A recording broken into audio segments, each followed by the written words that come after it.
Gusto mo ba na ikaw ay agad-agad na kukontakin ng mahal mo? Lalong-lalo na hindi na kayo nag-uusap at hindi na siya nagre-reply sa'yo. At nagtaka ka na lang kung bakit ba siya nagkaganyan at bigla na lang nagbabago ang pakikitungo niya sa'yo. Ngayon, itong ritual na ibabahagi ko sa inyo ay napaka-epektibo at paniguradong agad-agad tatawagan ka ng mahal mo. Basta dapat buo ang loob at tiwala mo sa mga ganitong pamamaraan. Pwede mo ito gawin sa kahit na anong araw o oras na gusto mo. Una, ang gagawin mo lamang, kumuha ka ng papel at panulat, isulat sa papel ang kanyang tunay na pangalan at apelyido ng isang beses. At pagkatapos sa ibaba, isulat mo ang contact number niya o kahit na anong contacts na meron ka sa kanya ay pwede mong isulat sa ritual na ito. At pagkatapos mo nang masulat ang kanyang pangalan at contact number, ay kumuha ka ng isang kalamansi, hiwain mo ito at ipatak ang katas ng kalamansi sa papel na may nakasulat na pangalan niya at contact number. Kahit ilang patak ay pwedeng-pwede po.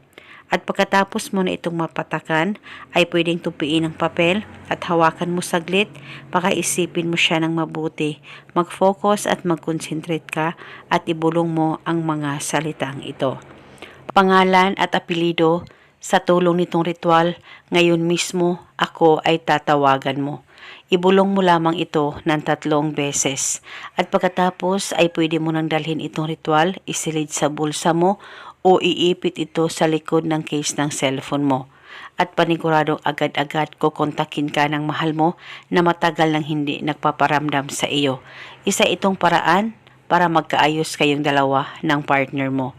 Itago, iipit o dalhin ito hanggang kailan mo gusto. At kung sakaling okay na kayo at palagi ka na niyang tinatawagan, ay pwede mo nang sunugin itong papel. Pwede ka rin gumawa pa ng iba't ibang ritual na binahagi ko. Kahit ilan pa ang ritual ang gusto mong gawin na pagsabayin sa isang araw ay wala pong problema as long as 100% ang paniniwala mo sa mga ganitong pamamaraan. At ito muna sa ngayon, pagkatapos mong mapanood ang video na ito, mag-comment ka lamang sa ibaba, I claim it. Maraming salamat po sa panonood. May God bless us all.